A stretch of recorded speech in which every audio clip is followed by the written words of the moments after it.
श्री गणेशाय नमः। भक्तों, इस वीडियो में हम संकष्टी चतुर्थी की पौराणिक कथा साथ ही संकष्टी चतुर्थी व्रत कथा श्रवण करेंगे। किसी भी शुभ कार्य की शुरुआत गणेश भगवान की पूजा से ही होती है। गणपति को बुद्धि, बल और विवेक का देवता कहा जाता है। भगवान गणेश अपने भक्तों की सभी परेशानियों और विघ्नों को हर लेते हैं, इसलिए इन्हें विघ्नहर्ता भी कहते हैं। संकष्टी चतुर्थी का त्योहार गणपति को समर्पित है। यह सभी प्रसिद्ध त्योहारों में से एक है। संकष्टी चतुर्थी का मतलब होता है संकट को हरने वाली चतुर्थी। भक्तों, आज रसपान कीजिए वक्रतुंड संकष्टी चतुर्थी व्रत कथा का। पार्वती जी कहती हैं कि हे भाग्यशाली, हे लंबोदर, भाषणकर्ताओं में श्रेष्ठ कार्तिक कृष्ण चतुर्थी को किस नाम वाले गणेश जी की पूजा किस भांति करनी चाहिए। श्री कृष्ण जी ने कहा कि अपनी माता की बात सुनकर गणेश जी ने कहा कि कार्तिक कृष्ण चतुर्थी का नाम संकटा है। उस दिन वक्रतुंड नामक गणेश जी की पूजा करनी चाहिए। पूजन पूर्वोक्त रीति से करना उचित है। भोजन एक बार करना चाहिए। व्रत और पूजन के बाद ब्राह्मण को भोजन कराकर स्वयं मौन होकर भोजन करना चाहिए। मैं इस व्रत का महात्म्य कह रहा हूँ, सावधानी पूर्वक श्रवण कीजिए। कार्तिक कृष्ण संकष्टी चतुर्थी को ही घी और उड़द मिलाकर हवन करना चाहिए। ऐसा करने से मनुष्य को सर्व सिद्धि प्राप्त होती है। श्री कृष्ण जी ने कहा कि वृत्तासुर दैत्य ने त्रिभुवन को जीत करके संपूर्ण देवों को परतंत्र कर दिया। उसने देवताओं को उनके लोकों से निष्कासित कर दिया। परिणाम स्वरूप देवता लोग दशों दिशाओं में भाग गए। तब सभी देव इंद्र के नेतृत्व में भगवान विष्णु के शरणागत हुए। देवों की बात सुनकर भगवान विष्णु ने कहा कि समुद्री द्वीप में बसने के कारण वे निरापद होकर उच्चृंखल एवं बलशाली हो गए हैं। पितामह ब्रह्मा जी से किसी देवों के द्वारा न मरने का उन्होंने वरदान प्राप्त किया है। अतः आप लोग अगस्त मुनि को प्रसन्न करें। वे मुनि समुद्र को पी जाएंगे, तब दैत्य लोग अपने पिता के पास चले जाएंगे। आप लोग सुखपूर्वक स्वर्ग में निवास करने लगेंगे। अतः आप लोगों का कार्य अगस्त मुनि की सहायता से पूरा हो जाएगा। ऐसा सुनकर सब देवगण अगस्त मुनि के आश्रम में गए और स्तुति द्वारा उन्हें प्रसन्न किया। मुनि ने प्रसन्न होकर कहा कि हे देवताओं, डरने की कोई बात नहीं है। आप लोगों का मनोरथ निश्चय ही पूरा होगा। मुनि की बात से सब देवता अपने अपने लोक को चले गए। इधर मुनि को चिंता हुई कि 1,00,000 योजन इस विशाल समुद्र को मैं कैसे पान कर सकता हूँ। तब गणेश जी का स्मरण करके वक्रतुंड संकष्टी चतुर्थी के उत्तम व्रत को विधि पूर्वक संपन्न किया। 3 महीने तक व्रत करने के बाद उन पर गणेश जी प्रसन्न हुए। उसी व्रत के प्रभाव से अगस्त जी ने समुद्र को सहज ही पान करके सुखा डाला। यह उसी व्रत का प्रभाव था कि अर्जुन ने निवात, कवच आदि संपूर्ण दैत्यों को पराजित कर दिया। गणेश जी की इस बात से पार्वती जी अत्यंत प्रसन्न हुई कि मेरा पुत्र विश्ववंद और सर्व सिद्धियों का प्रदाता है। कृष्ण जी कहते हैं कि हे महाराज युधिष्ठिर, आप भी वक्रतुंड संकष्टी चतुर्थी का व्रत कीजिए। इसके करने से आप शीघ्र ही सब शत्रुओं को जीतकर अपना राज्य पा जाएंगे। श्री कृष्ण के आदेशानुसार युधिष्ठिर जी ने भी गणेश जी का यह व्रत किया। व्रत के प्रभाव से उन्होंने शत्रुओं को जीतकर अखंड राज्य प्राप्त कर लिया।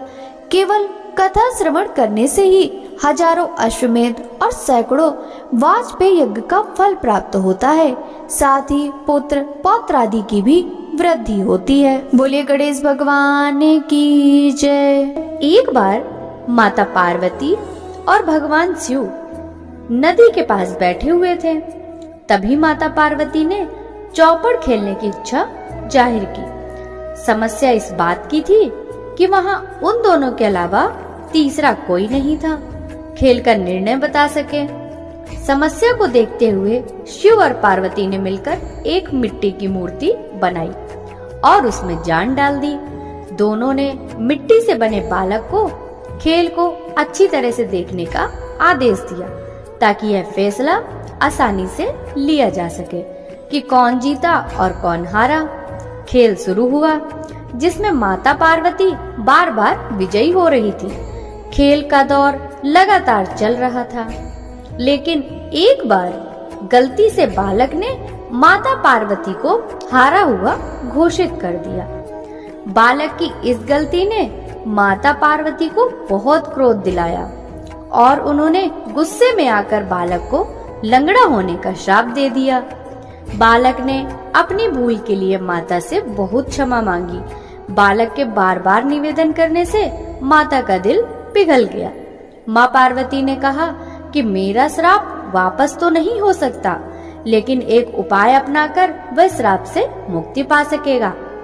माता ने कहा कि संकष्टी वाले दिन पूजा करने पर इस जगह पर कुछ कन्याएं आती हैं। तुम उनसे व्रत की विधि पूछकर इस व्रत को सच्चे मन से करना। बालक ने पूरी विधि और श्रद्धा पूर्वक इस व्रत को किया। बालक की सच्ची आराधना से भगवान गणेश प्रसन्न हुए और उसकी इच्छा हुई। बालक ने माता पार्वती और भगवान शिव के पास जाने की इच्छा जताई। गणेश जी उस बालक की मांग पर उसे शिवलोक पहुंचा दिए।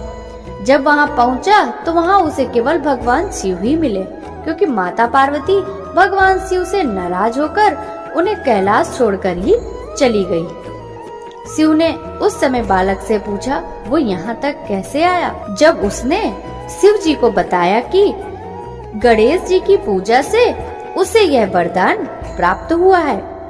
यह जानने के बाद भगवान शिव ने भी पार्वती को मनाने के लिए उस व्रत को किया, जिसके बाद माता पार्वती भगवान शिव से प्रसन्न होकर वापस कैलाश लौट आई। इस कथा के अनुसार संकष्टी के दिन भगवान गणेश का व्रत करने से व्यक्ति की हर मनोकामना पूरी। संकष्टी गणेश चतुर्थी व्रत प्रत्येक मास के कृष्ण पक्ष की चतुर्थी तिथि को किया जाता है। ऋषिगण पूछते हैं कि हे स्कंद कुमार, दरिद्रता, शोक, कुष्ठ आदि से विकलांग, शत्रुओं से संतप्त, राज्य से निष्कासित राजा, सदैव दुखी रहने वाले, धनहीन, समस्त उपद्रव से पीड़ित, विद्याहीन, संतानहीन, घर से निष्कासित लोगों, रोगियों एवं अपने कल्याण की कामना करने वाले लोगों को क्या उपाय करना चाहिए जिससे उनका कल्याण हो और उनके उपरोक्त कष्टों का निवारण हो। यदि आप कोई उपाय जानते हो तो मुझे अवश्य बतलाइए। स्वामी कार्तिकेय जी ने कहा, हे ऋषियों, आपने जो प्रश्न किया है उसके निवारणार्थ मैं आप लोगों को एक शुभदायक फल बतलाता हूँ, उसे सुनिए। इस व्रत के करने से पृथ्वी के समस्त प्राणी सभी संकटों से मुक्त हो जाते हैं। यह व्रत राज महापुण्यकारी एवं मानवों को सभी कार्यों में सफलता प्रदान करने वाला है। विशेषता यदि इस व्रत को महिलाएं करें तो उन्हें संतान एवं सौभाग्य की वृद्धि होती है। इस व्रत को धर्मराज युधिष्ठिर ने किया था। पूर्व काल में राज्याच्युत होकर अपने भाइयों के साथ जब धर्मराज वन में चले गए थे तो उस वनवास काल में भगवान श्री कृष्ण ने उनसे कहा था। युधिष्ठिर ने भगवान कृष्ण से अपने कष्टों के शमनार्थ जो प्रश्न किया था उस कथा को आप श्रवण कीजिए। युधिष्ठिर पूछते हैं, हे पुरुषोत्तम, ऐसा कौन सा उपाय है जिससे हम वर्तमान संकटों से मुक्त हो सकें? हे गदाधर, आप सर्वज्ञ हैं, हम लोगों को आगे अब किसी प्रकार का कष्ट न भुगतना पड़े, ऐसा उपाय बतलाइए। स्कंद कुमार जी कहते हैं कि जब धैर्यवान युधिष्ठिर विनम्र भाव से हाथ जोड़कर बारंबार अपने कष्टों के निवारण का उपाय पूछने लगे तो भगवान श्री कृष्ण ने कहा कि हे राजन, संपूर्ण कामनाओं को पूर्ण करने वाला एक बहुत बड़ा गुप्त व्रत है। हे युधिष्ठिर, इस व्रत के संबंध में मैंने आज तक किसी को नहीं बतलाया है। हे राजन, प्राचीन काल में सतयुग की बात है कि पर्वतराज हिमाचल की सुंदर कन्या पार्वती ने शंकर जी को पति रूप में प्राप्त करने के लिए गहन वन में जाकर कठोर तपस्या की, परंतु भगवान शिव प्रसन्न होकर प्रकट नहीं हुए। तब शैलतनया पार्वती जी ने अनादिकाल से विद्यमान गणेश जी का स्मरण किया। गणेश जी को उसी क्षण प्रकट देखकर पार्वती जी ने पूछा, मैंने कठोर, दुर्लभ एवं लोमहर्षक तपस्या की, किंतु अपने प्रिय भगवान शिव को प्राप्त न कर सकी। वह कष्ट विनाशक दिव्य व्रत जिसे नारद जी ने कहा है और जो आपका ही व्रत है, उस प्राचीन व्रत के तत्व को आप मुझसे कहिए। पार्वती जी की बात सुनकर तत्कालीन सिद्धिदाता गणेश जी उस कष्टनाशक शुभदायक व्रत का प्रेम से वर्णन करने लगे। गणेश जी ने कहा, हे अचल सुते, अत्यंत पुण्यकारी एवं समस्त कष्टनाशक व्रत को कीजिए। इसके करने से आपकी सभी आकांक्षाएं पूर्ण होंगी और जो व्यक्ति इस व्रत को करेंगे उन्हें भी सफलता मिलेगी। षष्ठी चतुर्थी की रात्रि में चंद्रोदय होने पर पूजन करना चाहिए। उस दिन मन में संकल्प करें कि जब तक चंद्रोदय नहीं होगा मैं निराहार रहूंगी। पहले श्री गणेश का पूजन करके ही भोजन करूंगी। मन में ऐसे निश्चय करना चाहिए। इसके बाद सफेद तिल के जल से स्नान करें, मेरा पूजन करें तथा अपनी सामर्थ्य के अनुसार सोने, चांदी, तांबे अथवा मिट्टी के कलश में जल भरकर उस पर गणेश जी की प्रतिमा स्थापित करें। मूर्ति कलश पर वस्त्राच्छादन करके अष्टदल कमल की आकृति बनावें और उसी मूर्ति की स्थापना करें। तत्पश्चात षोडश उपचार विधि से भक्ति पूर्वक पूजन करें। मूर्ति का ध्यान निम्न प्रकार से करें, हे लंबोदर, 4 भुजा वाले, 3 नेत्र वाले, लाल रंग वाले, हे नील वर्ण वाले, शोभा के भंडार, प्रसन्न मुख वाले गणेश जी, मैं आपका ध्यान करती हूँ। हे गजानन, मैं आपका आवाहन करती हूँ। हे विघ्नराज, आपको प्रणाम करती हूँ। यह आसन है। हे लंबोदर, यह आपके लिए पाद्य है। हे शंकर सुवन, यह आपके लिए अर्घ्य है। हे उमापुत्र, यह आपके स्नानार्थ जल है। हे वक्रतुंड, यह आपके लिए आचमनीय जल है। हे सुकर्ण, यह आपके लिए वस्त्र है। हे सुशोभित, यह आपके लिए यज्ञोपवीत है। हे गणेश्वर, यह आपके लिए रोली चंदन है। हे विघ्न विनाशन, यह आपके लिए फूल है। हे विकट, यह आपके लिए धूप बत्ती है। हे वामन, यह आपके लिए दीपक है। हे सर्वदेव, यह आपके लिए लड्डू का नैवेद्य है। हे देव, यह आपके निमित्त फल हैं। हे विघ्नकर्ता, यह आपके निमित्त मेरा प्रणाम है। प्रणाम करने के बाद क्षमा प्रार्थना करें। इस प्रकार 16 उपचार रीति से पूजन करके नाना प्रकार के प्रसादों को बनाकर भगवान को भोग लगाएं। हे देवी, शुद्ध देसी घी में 15 लड्डू बनाएं। सर्वप्रथम भगवान को लड्डू अर्पित करके उसमें से 5 ब्राह्मणों को दे दे। अपने सामर्थ्य के अनुसार दक्षिणा देकर चंद्रोदय होने पर भक्ति भाव से अर्घ देवें। तदंतर 5 लड्डू का स्वयं भोजन करें। फिर हे देवी, तुम सब तिथियों में सर्वोत्तम हो, गणेश जी की परम प्रियतमा हो। हे चतुर्थी, हमारे द्वारा प्रदत्त अर्घ्य को ग्रहण करो। तुम्हें प्रणाम है। निम्न प्रकार से चंद्रमा को अर्घ्य प्रदान करें। क्षीर सागर से उत्पन्न हे लक्ष्मी के भाई, हे निशाकर, रोहिणी सहित हे शशि, मेरे दिए हुए अर्घ्य को ग्रहण कीजिए। गणेश जी को इस प्रकार प्रणाम करें। हे लंबोदर, आप संपूर्ण इच्छाओं को पूर्ण करने वाले हैं, आपको प्रणाम है। हे समस्त विघ्नों के नाशक, आप मेरी अभिलाषा को पूर्ण करें।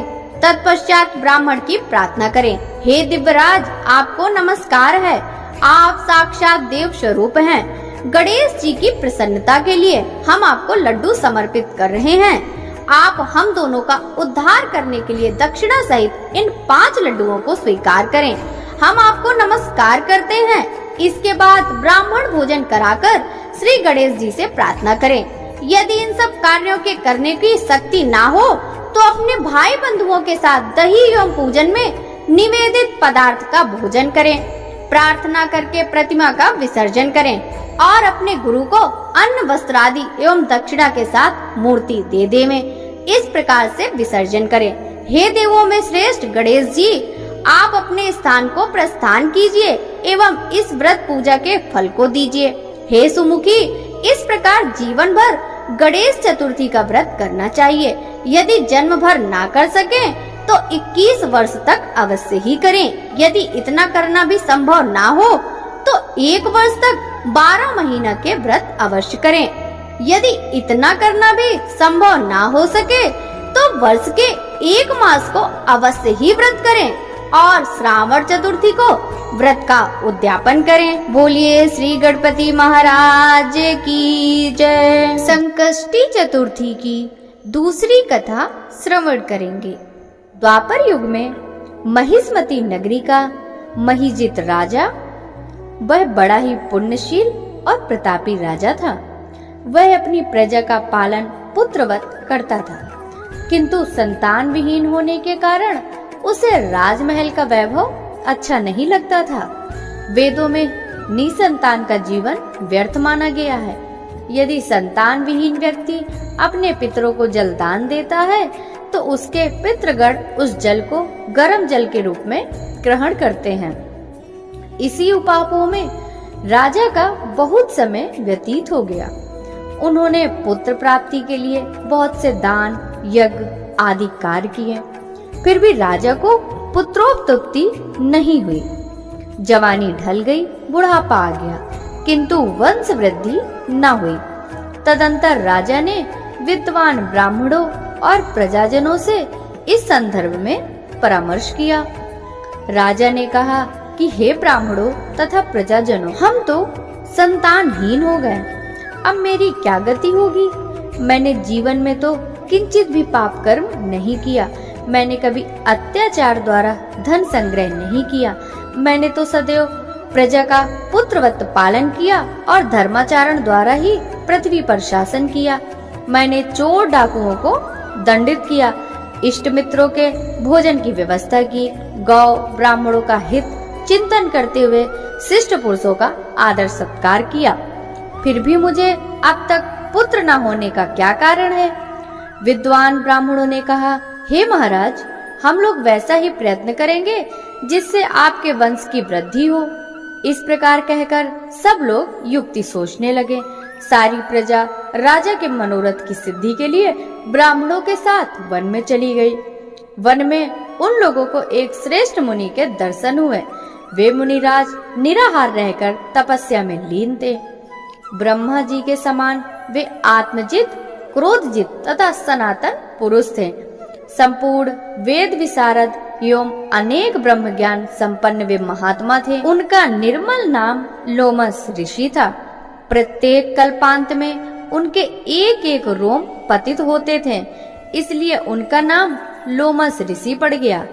ऐसे त्रिकालदर्शी महर्षि लोमेश के उन लोगों ने दर्शन किए। सब लोग उन तेजस्वी मुनि के पास गए। उचित अभ्यर्थना एवं प्रणाम आदि के अंतर सभी लोग उनके समक्ष खड़े हो गए। मुनि के दर्शन से सभी लोग प्रसन्न होकर परस्पर कहने लगे कि हम लोगों को सौभाग्य से ही ऐसे मुनि के दर्शन हुए हैं। इनके उपदेश से हम सभी का मंगल होगा। ऐसा निश्चय कर उन लोगों ने मुनिराज से कहा, हे ब्रह्म ऋषि, हम लोगों के दुख का कारण सुनिए। अपने संदेह के निवारण के लिए हम लोग आपके पास आए हैं। हे भगवान, आप कोई उपाय बतलाइए। महर्षि लोमेश ने पूछा, सज्जनों, आप लोग यहाँ किस अभिप्राय से आए हैं? मुझसे आपका क्या प्रयोजन है? स्पष्ट रूप से कहिए, मैं आपके सभी संदेहों का निवारण करूंगा। प्रजाजनों ने उत्तर दिया, हे मुनिवर, हम महिष्मती नगरी के निवासी हैं। हमारे राजा का नाम महिजित है। वह राजा ब्राह्मणों का रक्षक, धर्मात्मा, दानवीर, सूरवीर एवं मधुर भाषी है। उस राजा ने हम लोगों का पालन पोषण किया, परंतु ऐसे राज को आज तक संतान की प्राप्ति नहीं हुई। हे भगवान, माता पिता तो केवल जन्मदाता ही होते हैं, किंतु राज ही वास्तव में पोषक एवं संवर्धक होता है। उसी राजा के निमित्त हम लोग ऐसे गहन वन में आ गए। हे महर्षि, आप कोई ऐसी युक्ति बताइए जिससे राजा को संतान की प्राप्ति हो, क्योंकि ऐसे गुणवान राजा को कोई पुत्र ना हो, यह बड़े दुर्भाग्य की बात है। हम लोग परस्पर विचार विमर्श करके इस गंभीर वन में आए हैं। उनके सौभाग्य से ही हम लोगों ने आपका दर्शन किया। हे मुनिवर, किस व्रत, दान, पूजन आदि अनुष्ठान कराने से राजा को पुत्र होगा? आप कृपा करके हम सभी को बतलाएं। प्रजा की बात सुनकर महर्षि लोमेश ने कहा, हे भक्तजनों, आप लोग ध्यान पूर्वक सुनो। मैं संकट नाशन व्रत को बता रहा हूँ। यह व्रत निसंतान को संतान और निर्धनों को धन देता है। श्रावण कृष्ण चतुर्थी को गजानन नामक गणेश की पूजा करें। राजा व्रत करके श्रद्धा युक्त हो ब्राह्मण भोज करवाकर उन्हें वस्त्र दान करें। गणेश जी की कृपा से उन्हें अवश्य ही पुत्र की प्राप्ति होगी। महर्षि लोमस की यह बात सुनकर सभी लोग करबद्ध होकर उठ खड़े हुए। नतमस्तक होकर दंडवत प्रणाम करके सभी लोग नगर में लौट आए। वन में घटित सभी घटनाओं को प्रजाजनों ने राजा से बताया। प्रजाजनों की बात सुनकर राजा बहुत ही प्रसन्न हुए और उन्होंने श्रद्धा पूर्वक विधिवत गणेश चतुर्थी का व्रत करके ब्राह्मणों को भोजन वस्त्रादि का दान दिया। रानी सुदक्षिणा को श्री गणेश जी की कृपा से सुंदर और सुलक्षण पुत्र प्राप्त हुआ। श्री कृष्ण जी भी कहते हैं, इस व्रत का ऐसा ही प्रभाव है। जो व्यक्ति इस व्रत को श्रद्धा पूर्वक करेंगे वे समस्त सांसारिक सुख के अधिकारी होंगे। बोलिए गणेश भगवान की जय। पुराने समय में रंतिदेव नाम का एक राजा रहता था। उनके राज्य में एक ब्राह्मण रहता था जिसका नाम धर्मकेतु था। धर्मकेतु की 2 पत्नियां थीं। एक का नाम सुशीला और दूसरे का नाम चंचलता था। दोनों पत्नियों के विचारों और व्यवहारों में काफी अंतर था। सुशीला धार्मिक स्वभाव की थी और उपवास पूजा पाठ करती रहती थी। इसके विपरीत चंचलता भोग विलास में लीन रहती थी। वह बॉडी के मेकअप पर ज्यादा ध्यान देती थी। चंचलता का मन किसी पूजा उपवास में नहीं लगता था। कुछ दिनों बाद धर्मकेतु की दोनों पत्नियों के बच्चे हुए। सुशीला की एक पुत्री थी और चंचलता ने एक पुत्र को जन्म दिया। चंचलता सुशीला से कहती थी, सुशीला, तुमने इतना सारा उपवास करके अपना शरीर सुखा लिया, फिर भी तुम्हारी एक लड़की है। मैंने कोई उपवास या पूजा नहीं की, फिर भी एक पुत्र को जन्म दिया है। कुछ दिन तक सुशीला सुनती रही, लेकिन जब यह बहुत ज्यादा हो गया तो उसे बहुत दुख हुआ। उन्होंने गणेश की पूजा की और भावना को अपने गणेश जी के साथ साझा किया। अधिक कठिन और हृदय की पूजा करना शुरू कर दिया। गणेश जी बहुत प्रसन्न हुए तो उनकी कृपा से सुशीला की पुत्री के मुख से बहुमूल्य मोती और मूंगे निकलने लग गए। उसने एक सुंदर पुत्र को भी जन्म दिया। इतने सौभाग्य से सुशीला कर्म जब जागा तो चंचलता के हृदय में ईर्ष्या होने लगी। उसने सुशीला की बेटी को कुएं में गिरा दिया, लेकिन सुशीला को विनायक गणेश जी का आशीर्वाद प्राप्त था। उसकी बेटी को कुछ नहीं हुआ और उसे कुएं से सुरक्षित बाहर निकाल लिया गया। उनकी हर विघ्न से रक्षा की। जैसे भगवान विघ्नहर्ता ने दोनों माँ बेटी के सभी विघ्न हरे, वैसे ही हमारे भी हरे। बोलिए श्री गणपति भगवान की जय। जय गणेश जय गणेश जय गणेश देवा। माता जाकी पार्वती पिता महादेवा। एक दंत दयावंत चार भुजधारी। माथे सिंदूर सोहे मूस की सवारी।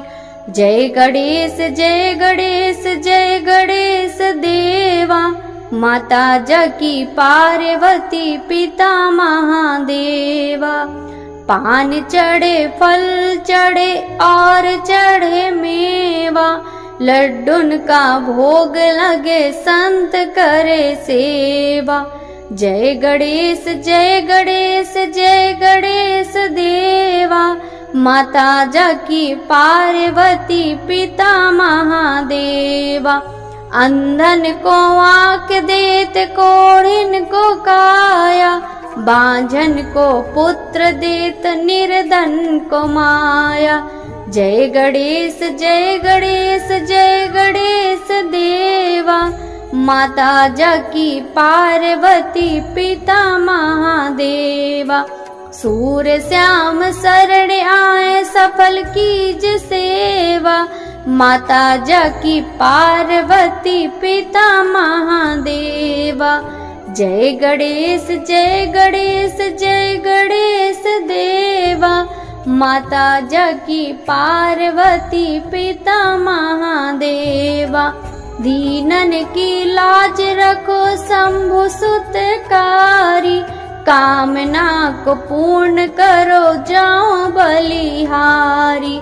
जय गणेश जय गणेश जय गणेश देवा, माता जकी पार्वती पिता महा